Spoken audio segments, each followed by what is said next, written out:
Bonjour, ici Pascal Bellil, l'éclaireur. Aujourd'hui, à la minute existentielle de Pascal, la question que je me pose, c'est est-ce que vous vous sentez menacé par la différence de valeur chez les autres? Premièrement, ben, personne pense de la même façon. OK?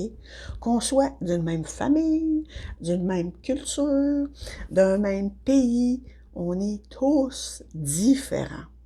Puis est-ce qu'on va tous s'éviter parce qu'on pense pas de la même façon, parce que nos valeurs sont différentes, ou bien parce que nos cultures, ben, se ressemblent pas, ou se ressemblent pas apparemment, OK? Puis, pourquoi cette peur-là, elle existe depuis la nuit des temps, là? C'est pas aujourd'hui qu'on a peur des autres, là. On a toujours eu peur de la différence des autres. C'est quand même spécial, là. Est-ce que la nature humaine, elle serait pas fondamentalement basée, dans le fond, sur la peur de l'inconnu? Donc, si on connaît pas quelque chose, ben forcément, ça fait peur. Est-ce qu'on a peur de communiquer avec les autres? Peut-être parce qu'on se parle pas assez, c'est pour ça qu'on a peur les uns des autres. Ou bien on sait pas comment le faire. Donc, ben, comme on n'est pas capable de se parler, ben, on a peur. On a juste peur les uns des autres. Comme ils sont pas pareils comme nous autres, ouh, ça fait peur. Est-ce que d'éviter les autres qui sont différents de nous, est-ce que ça nous protège?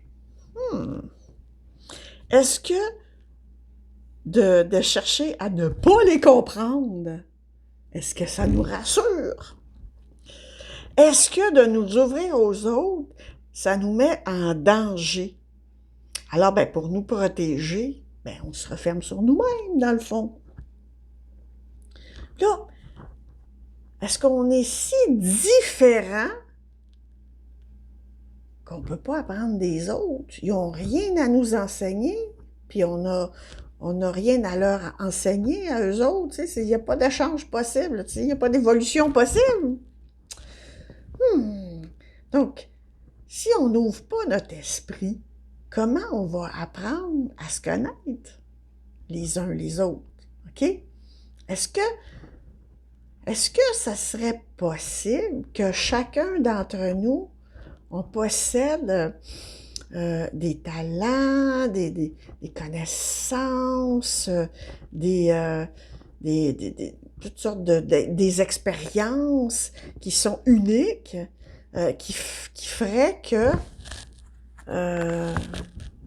on pourrait être des personnes plus accomplies, plus heureuses, puis simplement en partageant les uns avec les autres. OK? Est-ce que ça serait possible que les autres possèdent les dernières pièces d'un casse-tête inachevé? Est-ce que ça serait possible qu'eux autres y aient la réponse à toutes les questions qu'on se pose depuis longtemps? Puis est-ce que ça serait possible que les autres aient réfléchi avant nous à certaines questions qui nous préoccupent, puis qu'eux, ils aient compris des secrets, puis qui nous échappent encore? Mais là, si on se parle pas, comment est-ce qu'on va savoir ça? Comment on va les découvrir, ces secrets-là? Hein, c'est vrai qu'il y a des choses qu'on peut découvrir tout seul, mais si les autres ont déjà fait la recherche avant nous, est-ce qu'il faut recommencer à zéro absolument à chaque fois? Est-ce que d'accueillir les autres, leur sagesse, leur expérience, est-ce que ça nous permettrait pas d'avancer plus rapidement, plus justement, plus joyeusement? Est-ce que ça serait possible qu'ils nous apprennent à nous remettre en question, à nous adapter, à nous rendre plus flexibles, à être plus justes dans notre vie, d'être plus heureux même, parce qu'on se pose des meilleures questions. C'est sûr que faut pas accepter ou accueillir n'importe quoi, n'importe comment, là, mais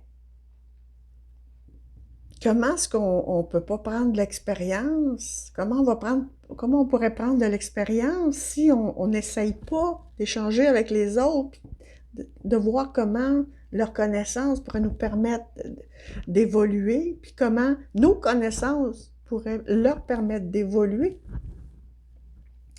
Donc, la différence de valeur dans chacun, dans le fond, ça nous permet d'avancer, de nous enrichir, de nous ajuster d'une façon plus équilibrée. Le fait d'entrer en contact les uns avec les autres, même de se frictionner les uns, les uns aux autres, c'est ça qui va nous permettre de nous ajuster puis d'avancer beaucoup plus rapidement, puis beaucoup plus complètement.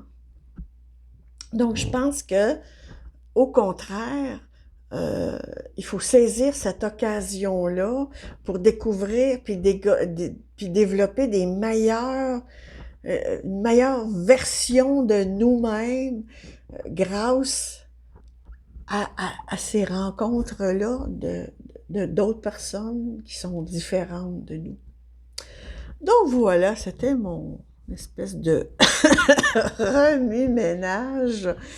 Ma minute existentielle de Pascal. Est-ce que vous vous sentez menacé par la différence de valeur chez les autres? Donc j'espère que vous vous sentez moins menacé puis que vous allez réfléchir sincèrement. Donc, je vous invite à écouter dans mon Facebook Mon destin à la carte. J'ai des capsules, des minutes existentielles, en tout cas sur toutes sortes de sujets intéressants. Donc, si vous voulez me contacter, vous pouvez m'écrire à Mon destin à la carte à commercial@hotmail.com. Donc, j'espère que cette capsule, enfin cette minute existentielle vous aura permis de faire des meilleurs choix dans la vie. À la prochaine, au revoir.